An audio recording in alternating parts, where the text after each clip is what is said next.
you have to be able to learn from the game. The best piece of advice I can give is just get started. What's the most important play? And being a young kid, I'd say, I don't know, home run or whatever scores us the most runs. And he goes, no, that's important, but it's not the most important play. The most important play, the most important test, the most important deal, the most important meeting is always the next one. I want to make sure that I'm strong in my faith, first and foremost. And then the next biggest thing is I want to be a really good husband. Well, Scott, thanks for joining on today's Engineered Success podcast. I am just so excited to dive deeper into your experience, your journey. And we've already chatted a little bit, even before turning the cameras on, about kind of some of the topics we're going to talk about, which we'll unpack deeper. But let's start with kind of laying that foundation for your journey and your definition of what success is, and just starting all the way back at the beginning. So you tell me a little bit about kind of where you were born, where you were raised, and a little bit about those early years for you? For sure.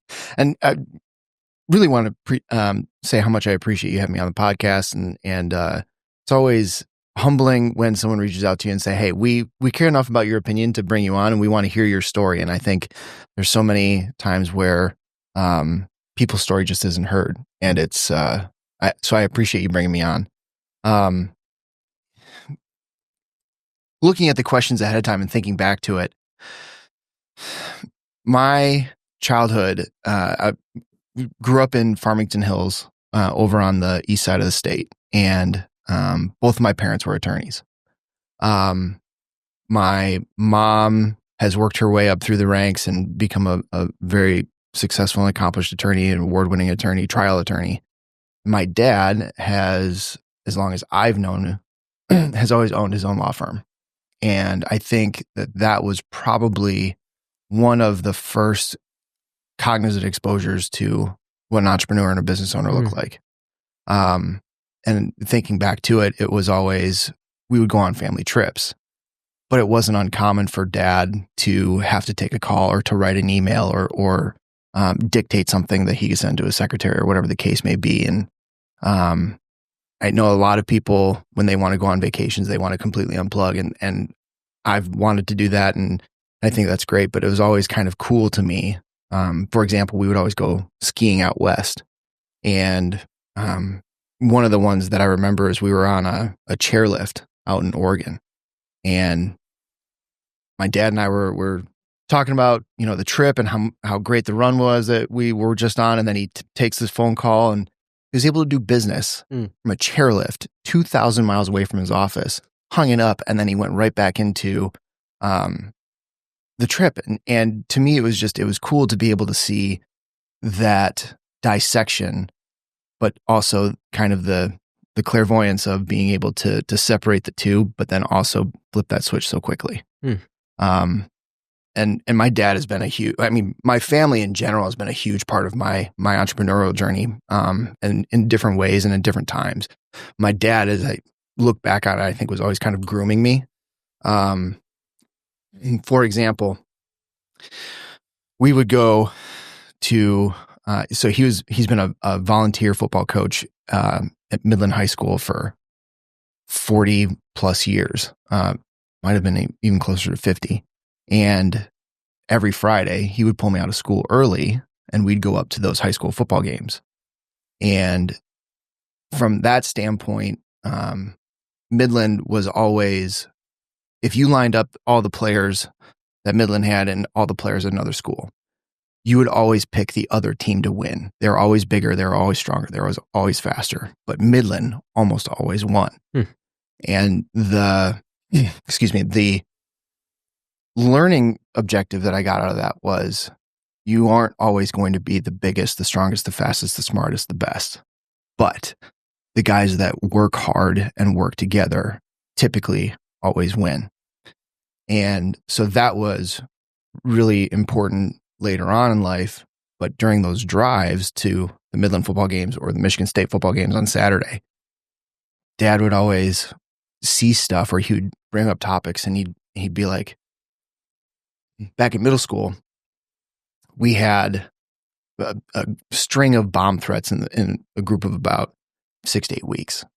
And Dad, rather than viewing that as a negative, thought, hey, maybe this is an opportunity. What if we designed a backpack that was made with clear vinyl so that as the students walked in, you could see what's in their backpack, but they still don't lose the functionality of their backpack and being able to carry everything. And at the time, it was like, yeah, that makes perfect sense. And we could do this and we could put the logo, school logo on and all that. And not realizing that, although that was a cool topic to discuss at the time, he was shaping the way that I look at situations and problems. And how can you help solve someone else's problem? Because that's essentially the entrepreneurial or what business is how can we solve problems either through products or services? And so it was looking back on it. I even had a conversation with my dad about this the other day. I said, was that strategic? And of course it was, and it was frustrating that it was, but he was a big part of that. And then with him always coaching and me playing sports growing up, baseball and football, there was, I don't want to say an expectation of winning, because it was always, you don't have to win the game in order to be successful. You have to be able to learn from the game. And one of the more defining things that he said as it pertains to sports is the first is, the difference between good and great is a little bit of extra effort. And that doesn't matter if you're talking about academics, you're talking about athletics, or even your career. And so that was something that was super profound from a very, very young age. And I've carried it with me throughout the years. One of the things that I just, you just told multiple different examples and different stories about the intentionality of your father. And I'm thinking even kind of back to dining room conversations in my house today. I've got a 7-year-old and a 3-year-old. And I feel like sometimes it probably even happened at breakfast this morning, where I'm talking about work in a way that isn't maybe shedding a light on, the motivational side or my ability to turn things on and turn things off in a way like your father was intentional about and displayed that to you. Because a lot of times, if we're not intentional as parents that are also business owners, sometimes we can have the opposite impact of, what we maybe want because of stress that's happening at work or whatever else that we carry over. We don't turn it on and turn it off in a positive way for our family and for our kids. And it's so good to hear, your experience from being on that chairlift. And Dad took a call. Yeah, he had to do some, dictating for his secretary. But you knew that at the end of that, hey, we're going to go back to skiing. We're going to go back to the thing that we were doing, which was having fun together. And that turned into a memory for you that's a positive. And that's encouraging for those that are going out and are parents and have young ones to try and learn that skill and that ability. And then coaching. It sounds like your dad was a great coach and leader for other students and others, but also for you. And the idea of with games of hey, we're yes, it's important to try your best and to be great and to learn about how or to win, but what did you learn?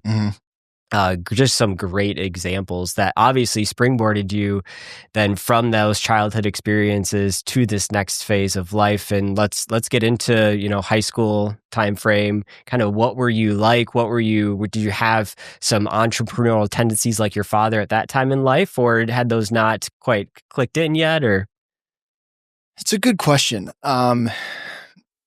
So with where we grew up, our house and the way that the school district was zoned, we were, I was at a different school with different people for elementary, middle, and high school.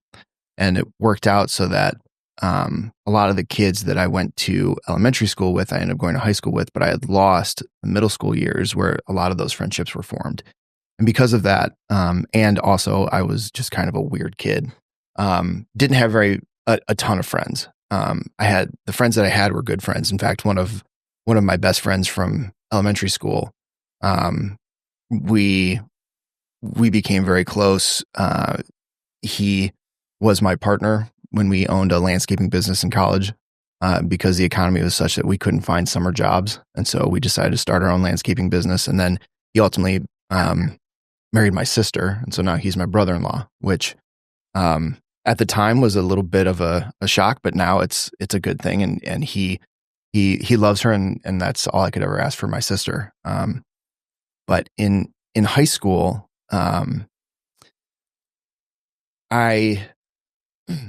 knew that I wanted to be a business owner, especially through the grooming of that we had just talked about.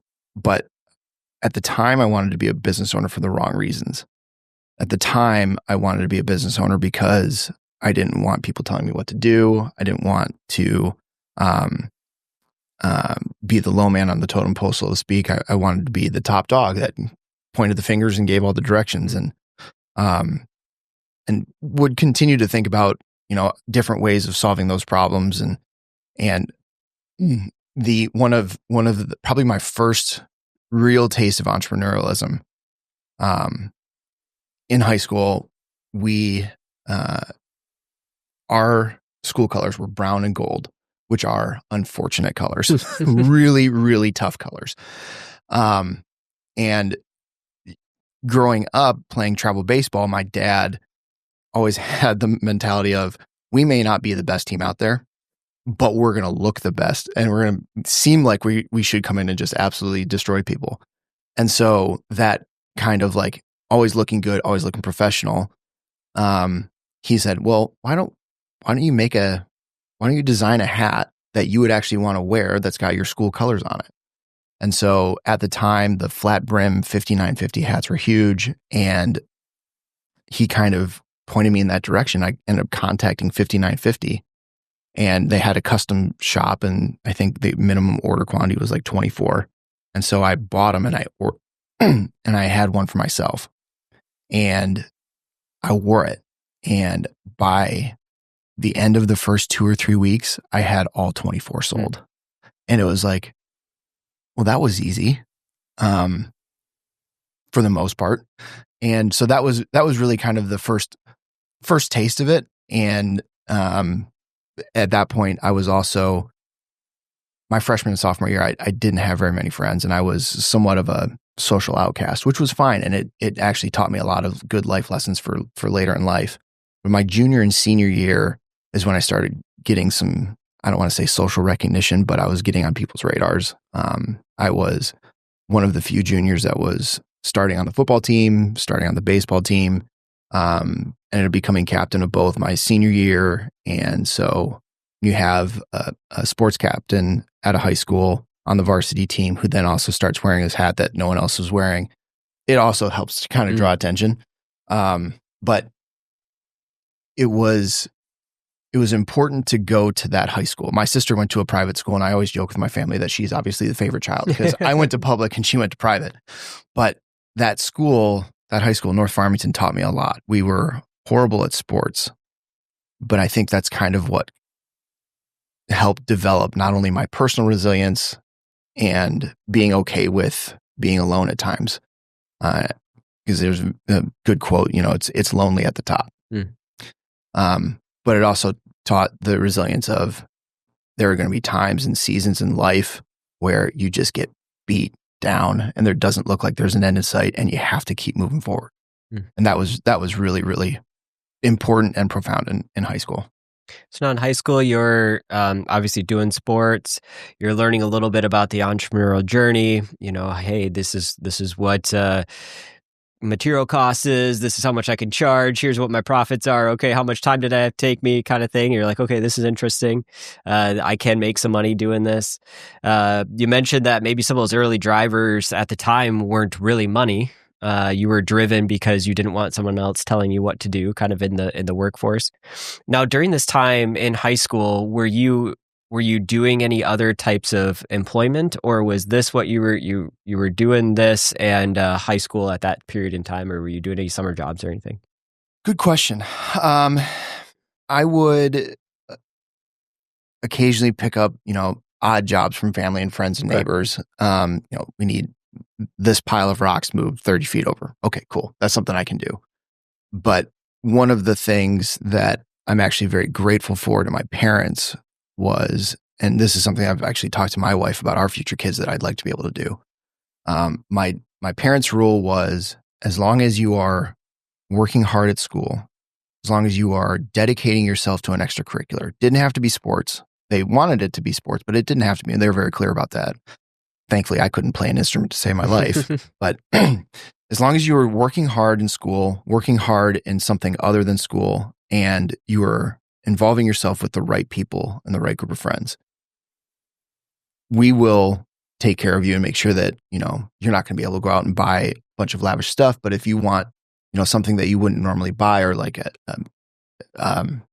something that you want, not need, they took care of it. And so I was grateful for that, because at the time it put less of an emphasis on money and more of an emphasis on doing the right thing.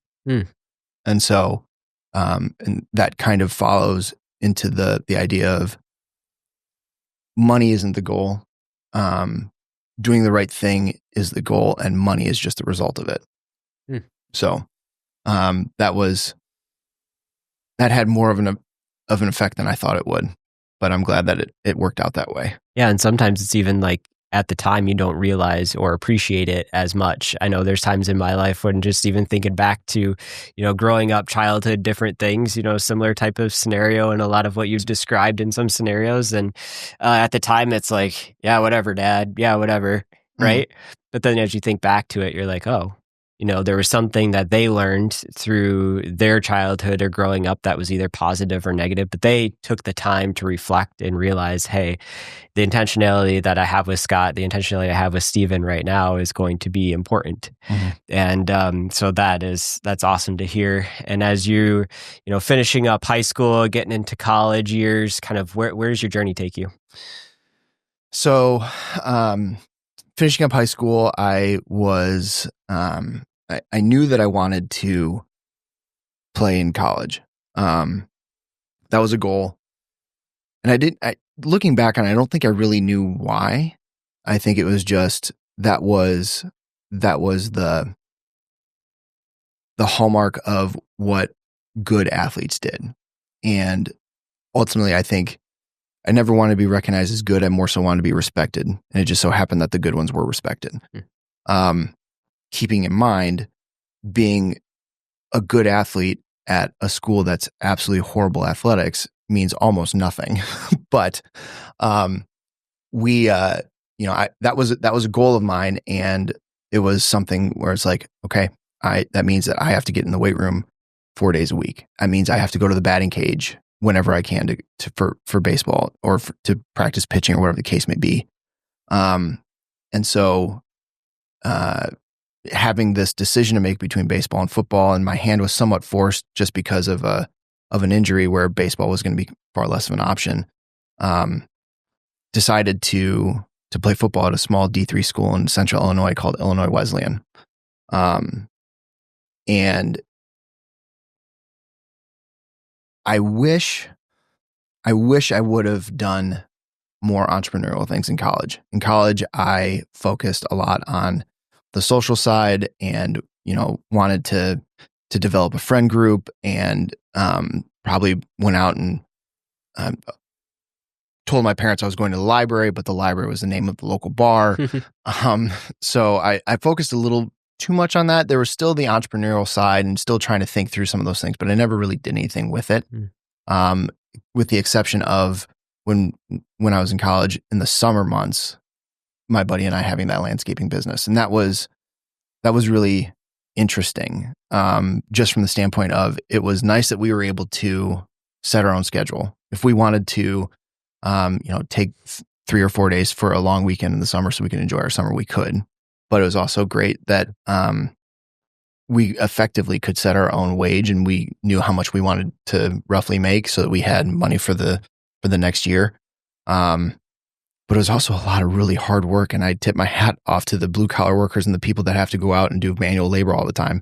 I remember my brother-in-law, it was like 105-degree day, and we were spreading close to 23, I think it was, yards of mulch. we looked at each other and said, thank God we are going to school. Thank God that this isn't our trajectory for the rest of our life. Now, that would ultimately end up kind of coming back to bite me later on, but that was kind of my first taste of it. And ultimately, I wouldn't say it solidified it, but it was what was a big motivator when I was in college of saying, okay, I need to learn more. I don't know what I don't know yet. And that's when I decided to apply to business school at Northwood over in Midland. And that the learning that I got at Northwood was way different than what I got in college. And it was to be honest, a lot more fun. So yeah. And just thinking a little bit more on the lawn care business, kind of how that all got started. And you mentioned it came out of just not being able to find a summer job in some scenarios. So you kind of had to start your own thing. And you learned some things you liked and didn't like about the manual labor side, but then also about business ownership, how difficult some of those different things can be. Do you remember any like early on stories of like experiences of difficulty or experiences of successes that you had in that kind of first lawn care business that you started in college? Just even kind of thinking back to, if someone wants to get started, what are some of the things? I know lawn care is a big one that a lot of people have as the beginning of the journey. Maybe before that, I hear lemonade stands, but then it's lawn care. It's true. I remember sitting in the kitchen, and I'm trying to think of what jobs I could find that are a good summer job or a summer internship. And my dad said, well, when you're done with that, or you need a break, I'll pay you $35 if you go out and mow the lawn, because it needs to get done. We don't have a crew to do it. And at the time he had a John Deere riding lawnmower, and I started thinking about it. And the entire time I'm out mowing this lawn, I'm thinking, I wonder if I could get 3 or 4 more people on our street. What would that look like? Would that be enough for me to have gas money so I can go out and go hang out at the mall or go hang out with some friends? Mm-hmm. And it just kind of started growing and compounding. And that's when I had talked to my now brother-in-law about it, and he couldn't find a job either. He said, well, it's not my ideal, but we'll do it.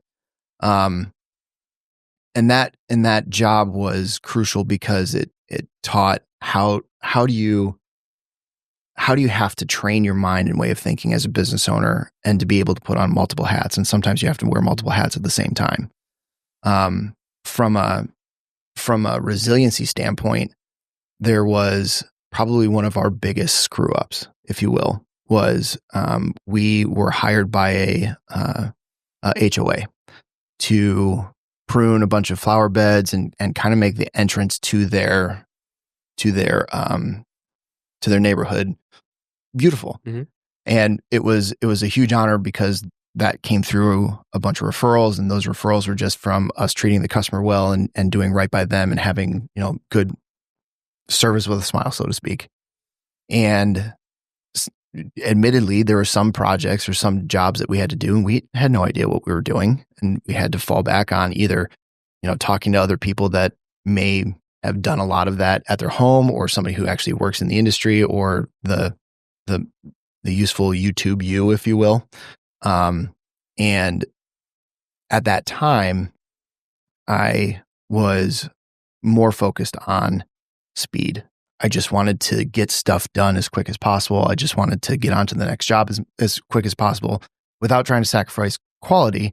But that also then kind of transferred over in the research side of it. And so when they asked us to do this bed beautification, if you will, I had read something online that when you're planting flowers, you have to plant them so many inches apart, and that's all you need. But I didn't realize that the type of flower played into that. And so they had hired us, and they had said that they wanted roughly so many flowers, and our wrong research said, no, you actually need this. You have to plant them so many inches apart. And so we did it, and we sent the invoice, and we thought we did a great job. And we ended up getting a phone call that said, hey, we contracted you guys to plant X amount of flowers, and you did 60% of that. Mm-hmm. And so learning to have the humility to put your tail between your legs and to admit where you're wrong and to make it right. And sometimes you have to make it right and you're going to lose money on it. And that's okay. Like, because at the end of the day, making sure that you take care of the customer is the number one thing. And it's one of the things that one of my bosses later in life said is, it's not the problem. It's how you handle the problem and how you handle the situation. And that was my first taste of that when we were in college. And it has then grown to be kind of a foundational part of our business and leadership, my leadership style moving forward. Yeah, I love that. It's not the problem, it's how you handle the problem. And how you handle the problem really turns into the type of leader that you are, the type of entrepreneur that you are, is your ability to handle those situations in a way that is a positive outcome for the customer forward in doing what's right. It says a lot about you as a business owner and as an entrepreneur, how you handle those situations, those problems, because you can't control them. Sometimes they come up. It's part of the game. And to kind of your earlier question, for anybody who knows that they want to do something different or knows they want to work for themselves, the best piece of advice I can give is just get started. Yeah. Progress is better than no progress, even if it's not perfection is the enemy of completion. And just get started, even if you're just moving directionally correct and you're going to change course by 45 degrees, at least you're moving somewhat in the right direction. But then, as it pertains to kind of the customer service side of it and taking care of it, and if somebody who is newer in their entrepreneurial journey has a big problem with a customer, has something that is keeping them up at night, the way that my mentors have talked to me about this is, first and foremost, doesn't matter if your customer is down the street or across the globe, go be there in person. That is the best thing you could do, because you can always write a letter, write an email, call them on the phone, and that just doesn't have the same touch. And so get your butt in the car, get your butt on the plane, and go fix the problem in person. And it's going to be a lot harder for someone to stay mad if you're willing to invest your time, your resources, and to say, this is important enough for my butt to be here physically right now to solve this. And so, if anybody listening has an issue like that, get in front of your customer, apologize, stand firm where you need to, and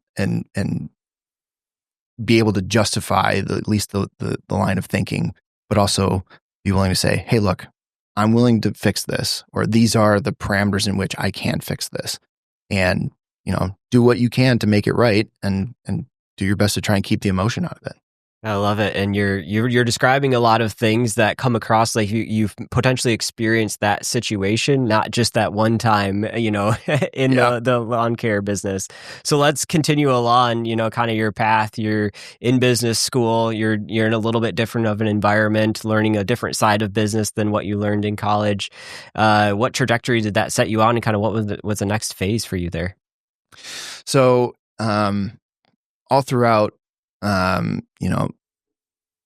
elementary school, middle school, high school, and even part of undergrad, I wasn't an exceptional student by any means. It didn't come naturally to me in almost any topic.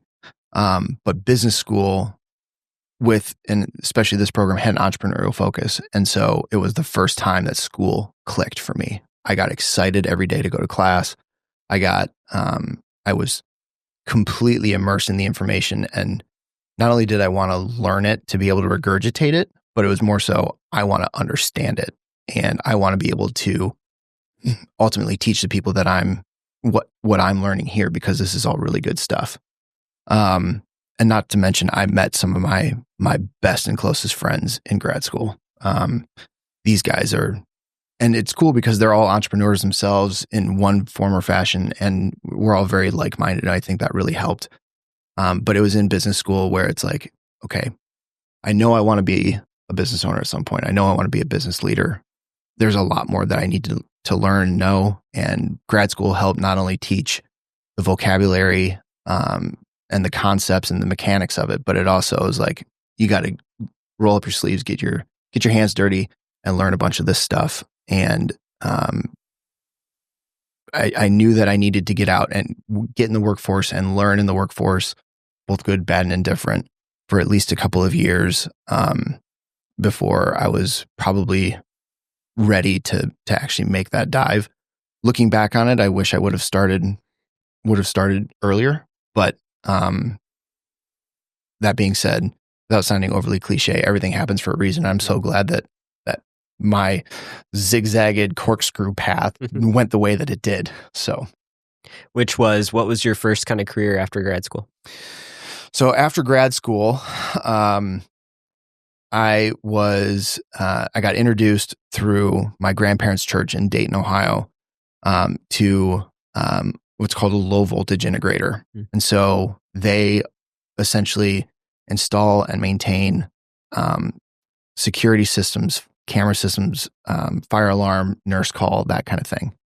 And through some networking at church, I ended up meeting the sales director, a guy by the name of David Gaines, who not only is a dear friend and a business mentor, but kind of transformed into almost a secondary father figure. He was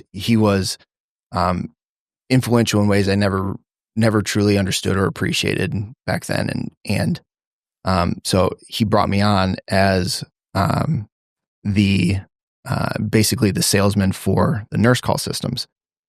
And that was with the intent of, he was trying to groom me so that when he retired, I could take over and take his place and kind of carry on that legacy. And although I feel bad that plan that he had set forth didn't pan out, I absolutely needed to have that experience, not only because the mechanics of that industry taught me a lot of what I needed to know for hydros and other businesses later on, but also taught me what it was like to actually work in a small business and work on a small team, and to experience the good, but also experience, like, these are the things that I know for a fact I do not want to have at my company when I start it.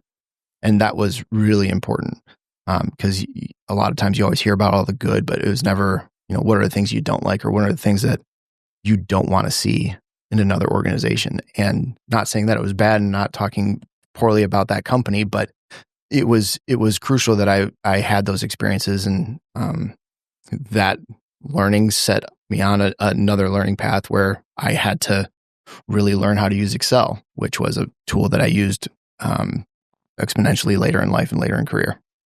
I like to hear that. As your early career started, you right away grabbed what you described as a kind of father figure, but like a business mentor was the first kind of definition that came up that you described too. And you earlier mentioned mentors in your life as well.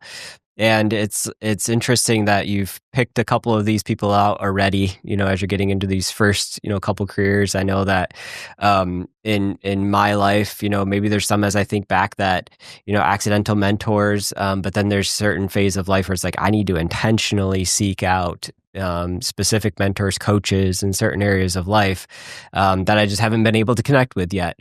So it's awesome to hear that you're fortunate to connect with some of these individuals that could guide you, push you in the right direction, put you on the right path at that phase of life as well. And you mentioned Excel a little bit, but can you dive a little bit deeper into how this was used in your career and your path? I mean, it's a tool that we all know and love dearly, right? Mm-hmm. But tell me a little bit about it. Well, and really quick on the mentors, I'm very grateful that I have them and been able to tap them and learn from their experiences. But I'm more grateful that they made the investment in me. And to other listeners out there, especially younger ones or wherever you are in your career, if you don't have a mentor, find that mentor, because it's only going to help. And the best way to do that is be selfless, and you're making a friend, but you're also making an investment in your future. And so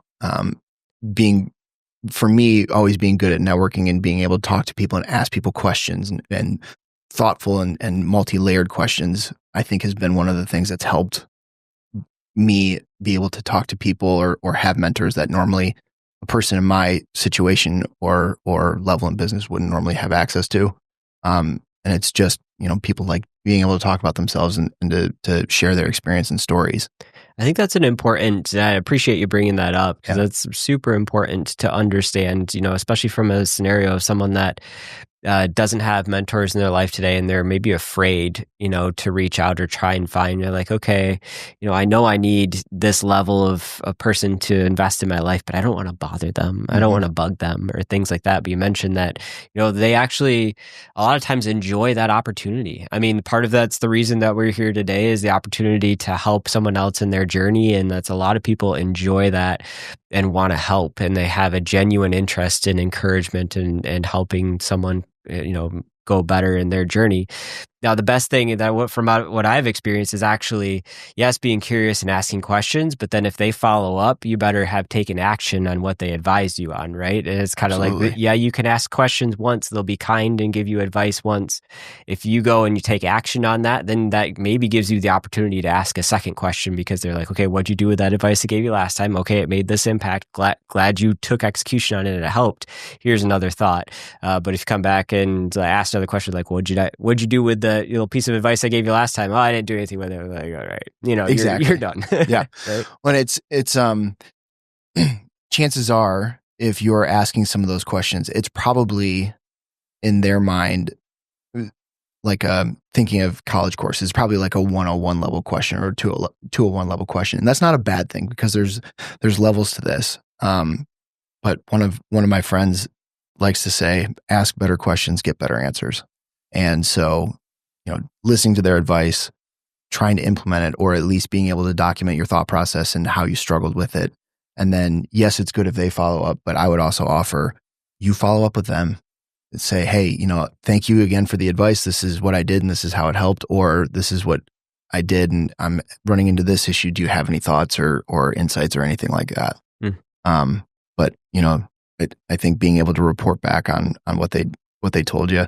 But yeah, like you said, at the end of the day, everybody likes to feel that sense of, oh, someone cares about my opinion enough to ask. And you're absolutely right. People are more than willing to help. Sometimes the timeline may not be what you want it to be, or they're not able to get back to you right away. It doesn't mean that they're not interested. They don't want to. So for people listening, absolutely ask. And what's the worst that they say is, I don't have time to talk about this right now. Or they say no. Yeah. Great. Find somebody else who's in the industry and they can help. Yeah, so, there's plenty of people out there. More than plenty. Yeah. Awesome. So let's get back to your journey a little bit here, as we work towards, just the foundation understanding of what your definition of success is, which we'll get into here in a little bit as well. But where are you at this phase, Excel and in your journey of entrepreneurship? So the need to learn Excel was, I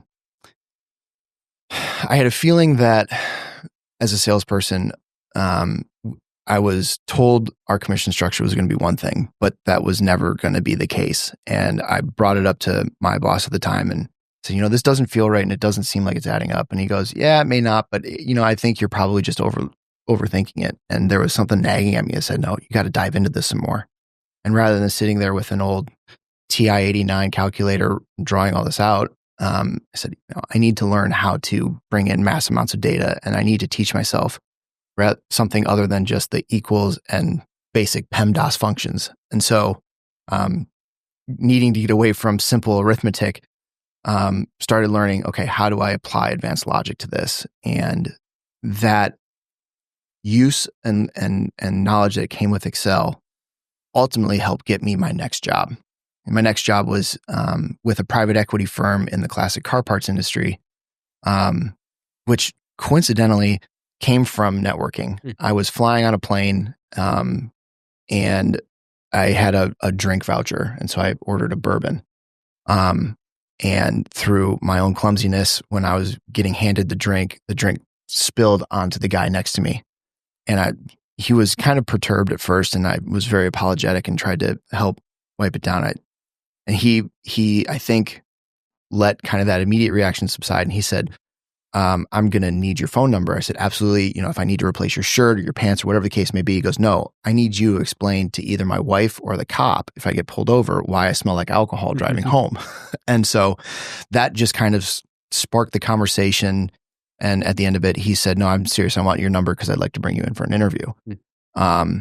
And so that knowledge of Excel brought me into this classic car parts ownership group, if you will, where my job as the brand manager was to not only help acquire all of these disparate car companies and put them into a single portfolio so that we could ultimately sell it to a competitor or to another PE group. But it was also, these were all archaic businesses. They were guys that knew they liked working on cars back when they were kids in the 50s, 60s, and 70s. And they said, well, I know I can buy that product, or I know I can get it made. And they sold it, which it served them exceptionally well, but like their websites and their marketing was all horrible. And I had discovered that I kind of had a passion for not only helping businesses and bringing them up to the modern day, if you will, but also the marketing and branding side of it, having it all be cohesive, thinking back to how beautiful Apple's marketing is, for example, in their branding.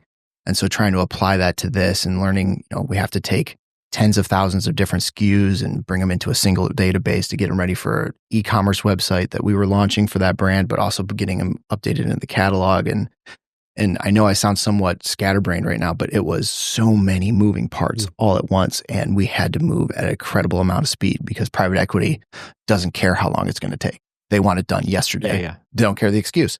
And so that was, I think, that discover of love, branding, and design was also really important later on. But that was also an interesting experience. Learned a lot. That was a much bigger company, so learned the bigger company dynamics, the office politics and whatnot, and there's the good, the bad, the ugly. So. Finding a positive in a situation that you didn't want to have yourself in. And I don't think the piece of advice to pull out of that part of your story was spill more drinks on people on planes. No, because it's a sin to spill bourbon. You don't want to do that. No, but taking a skill set that you learned out of a necessity of trying to, understand a process in your sales role to now taking that to leverage in a private equity firm is a pretty incredible kind of step and testament to how you're able to even articulate that skill set to someone that they could on a plane connect with the dots with it and say like, okay, I understand what your skills are. I want to have you in for an interview to dive a little bit deeper. I'm probably a big culprit of this. I put in my headphones on an airplane and, don't do a whole lot of networking. So it's a great opportunity to engage. You never know. It might be your next client. It might be your next employee. It might be your next mentor that you're bumping into in some of those scenarios. Where are they going to go? At least you have a mentor for a couple hours, right? It's true.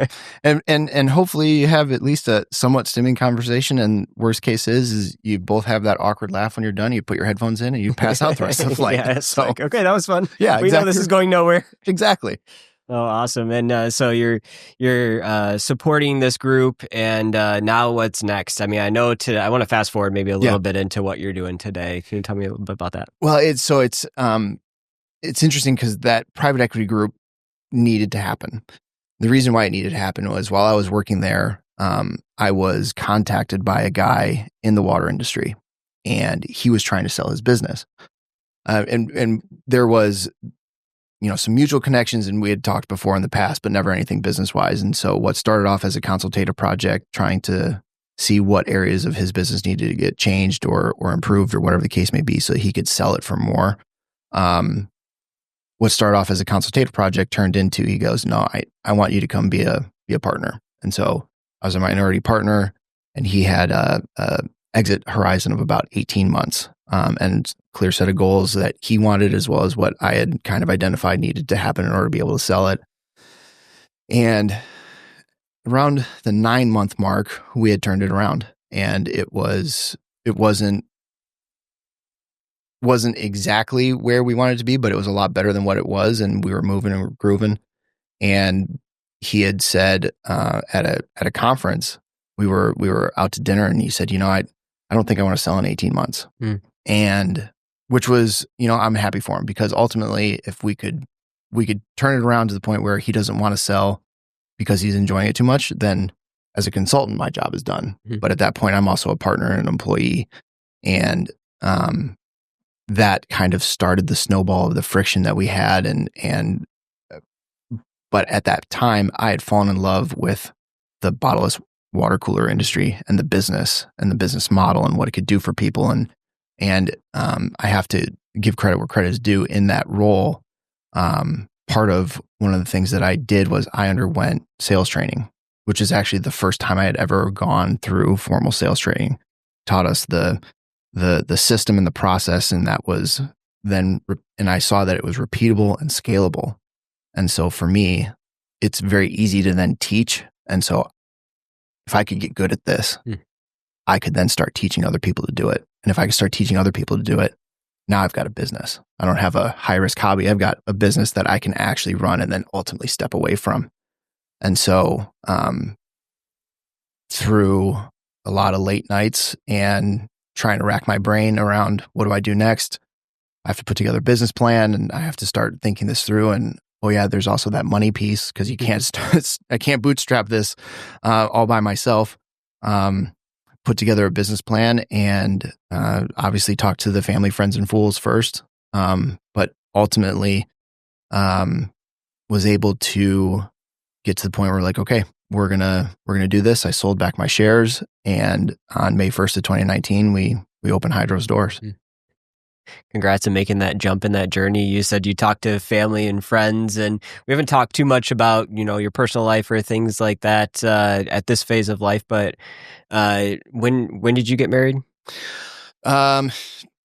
A year ago. Okay. A year ago last week. So in 2019, you not yet were married. So that decision was kind of, something that you did talk to friends and family, but, you didn't have the family, the wife to have that conversation with yet. Mm-hmm. So, okay, that's just setting the framework for that. That's helpful. Sure. So now as you're getting in 2019, kind of getting the ball rolling, talk to me about those first couple months. Well, after watching all of the different YouTube personalities of how they became a business owner and they've got all the success and they're drinking Mai Tais on the beach and driving Lamborghinis and whatnot. By about the third week, I'm going, where's my Lamborghini? Yeah. I thought this was going to show up. Yeah. It was a lot. And I think you don't truly have an appreciation for what all it takes to become a business owner or to run a business until you get your hands dirty and you have to literally do everything. There is nothing that, as an entrepreneur, there's nothing that's already done. You have to create it all. And so having the ability to try and think through what are all the things that I need created, and I want to make sure that they look good. I don't want them to look like I designed this in Microsoft Word as a marketing piece. Like it needs to look professional. I wanted us to look bigger than we were. And it served us later on. But not only how do I create what I need to create right now, how do I get strategic about also being able to have that grow in a natural fashion into what we need in the future without having to completely blow everything up and start over again. But then I also have to spend every waking minute that I have, at least during normal business hours, of going out and trying to find revenue. Mm-hmm. And I have to grow the business. And so it was just so many balls being juggled in the air at one time. And sometimes you have to drop one, you have to try and find a way to pick it back up. And there's the other ones like, I'll pick that up 3 months from now. I don't need to worry about that. And with learning how to juggle all those different things, I then also got an appreciation for all the different jobs. And I had a better idea of the personalities that I needed to hire and the people that I wanted to work with, as well as the skill sets that they needed to have. And, we learned a lot. I hired our first sales rep. I want to say it was about September. So we started in May, hired our first technician right around the July mark because I knew I needed to get out of that side, and then hired our first sales rep around September. And that was a complete and utter failure on my part. I had I think somewhat subconsciously assumed that somebody was going to care as much about this as I did, or they were going to pick it up like I did. And that wasn't the case. And then not only that, the software that they had to manage their sales process was absolutely horrible. And so, there was a lot of humbling and learning that took place in those first 6 months. just, learning what all I didn't know, learning what I kind of wanted to shape this into, but then also then being hit with, oh, by the way, we have a global pandemic that's going to come and it's going to completely freeze your business for about 9 months. And so there was the emotional roller coaster that took place over those first 6 months to a year. I am truly grateful for that learning chance, but I also do not want to do that again. And how did you, so like, I know through a lot of that, it's like, we're used to a certain routine. We're used to, a certain style of work, even before starting our own business or before a pandemic or before, just anything changes like that. We're used to a certain routine and then that routine changes. So you have to intentionally set up a new routine. What were some of the things that like through that phase of, struggle of, the sales rep didn't work out, there's learning experiences. I assume there's transitions on the team and then everyone's working from home and your business is almost put on pause. How did you find, or what are some of the things that you found that were helpful for you in that phase? I know whether it's a routine, whether it's a mental, practice that you went through, is there anything that comes to mind? You think about that? A couple things. One, it caused me to get creative. We have to think of, other ways that we can be appealing. Do we do our sales calls over Zoom? Do we offer a water cooler that's completely contactless? So it's got sensors and that kind of thing. So just kind of thinking outside the box or thinking about the problem from a different angle. The other thing that was super important with that was actually thinking back to another lesson from my dad growing up. And he always used to say, he would ask, for example, if I had a bad baseball game or if I had a bad play playing baseball, he would say, hey, what's the most important play?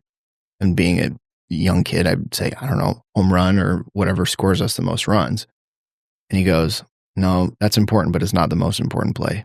The most important play, the most important test, the most important deal, the most important meeting is always the next one. And so whether you are meeting or whatever, the deal goes south and you lose it, you have to be able to learn from that experience, but you also can't dwell on that. And you have to be able to pick yourself up and say, okay, I need to start looking to the next one. And I need to take this learning and I need to apply it and make sure it doesn't happen again. But then also on the winning side of it, you win a big deal. You get an award in athletics or whatever the case may be. You can't hang your hat on those laurels. You cannot live in that moment of success for too long. It's good to acknowledge the moment and to live there and to enjoy it, but then humble yourself and say, okay, I did this. This is cool. I'm done. I have to move on. I have to start moving to the next thing. And so with COVID, it was always like, okay, this sucks. That was another no. That normally I'm looking for 18 no's in a sales day because the last 2 are going to say yes. Well, now I'm looking at 36 no's for every 50 or for every 40. And so with that, it was really the best advice that I can give for somebody who's trying to get started or, wherever you are in your career or personal life is you can't live in one mindset for too long. It's dangerous because you either will adopt a victimhood mentality, which is not helpful, or you end up like the kid that peaked in high school because you're just so focused on that one success that you had and you have to be able to grow and move on from it. Yeah, I'm thinking about just when sometimes people ask like, hey, how are things going? How's your business going? Whatever. Historically, thinking 10, 15 years back, I would say, oh, we're having a bad year. Oh, we're having a good year, right? Oh, it's good or bad, and kind of focusing on a very long time frame. And then it's like turned into, okay, the more that this happens, it's like, oh, we're having a good quarter, a bad quarter. Oh, we're having a good month, bad month, whatever. And then now it's like, 12 times, depending on how you ask me today, there's a different thing going on, right? A different struggle. It's like, but I'm learning how to not have that one thing that happened this morning impact my conversation right now. For sure. And how my conversation right now, I'm going to move on, and maybe I'm going to have a struggle after this, but that's okay, right? That's all part of the journey and the process, which makes me think a little bit about a picture that you recently posted. Got it here on my phone, and then we're not going to be able to see it on the camera. I'm going to show it to you. Sure. And I'll describe it. Yep. So it's a fireman coming out of a burning building fire. He's carrying 2 little cups of water, the little Dixie cups, right? He looks stressed. Yeah. Can you tell me what's going on here? So that started off as somewhat of a comedic response that I would have when people asked, how are you doing? How are things going? How's your day going? And as I'm sure being a business owner, doesn't matter the level or the degree. There's always stuff going on. There's always problems to solve. There's always fires to put out. And so for me, it was I kind of envisioned a firefighter that was trying to fight this enormous raging fire, and all he has are 2 little Dixie cups to do so, because you have this big fire and it's like, there, I put a little bit of water on the fire, which maybe helps for a second, but then it just keeps roaring. And it's just, it's somewhat, I think, is a comical way of epitomizing the daily struggles and or the mindset of, I think, a lot of business owners or even just business leaders, or it could even just be people in general. I mean, people have so much stuff going on in their personal lives. You could have, I got a flat tire this morning, and then ran out of gas on the way to work, or whatever the case may be. And it's keeping that mindset of the struggle is okay. Acknowledging that the struggle sucks is also okay. And asking for help is okay. And if you get enough people with enough Dixie cups, you can put that fire out. It's encouraging. Yeah. And I appreciate that. And also, I think in the post you said something about, we got this, keep going, right? It's like, sometimes it seems like this is the scenario, but others around you can come in and help. But you got this, keep going. And so as we've kind of progressed through your journey, I've been encouraged at a lot of different points of things that you've said, early on, just get started, with the lawn mowing business and the lawn care, just get things going. You talked a little bit about it's your response to the problems, and how you respond to those in a positive way that then you could yield more customers and a positive experience into the future. And several other things, encouragement throughout your journey, and how to learn from each different phase and not dwell on things for too long, whether positive or negative. So let's talk a little bit about your business today, and then I want to get into what your definition of success is. So it's 2025. You started in 2019. How are things going? Are there some things that at this phase of business, this phase of life, that you're like, okay, this is the next thing that I'm excited about, that I'm passionate about, that I'm looking forward to, and just, the future is bright? Sure. Well, I have to first say thank you to everybody who has helped us, whether it's friends, family, or customers who have believed in us, but then also the team who are no longer with us and helped us, to the people that we still have now.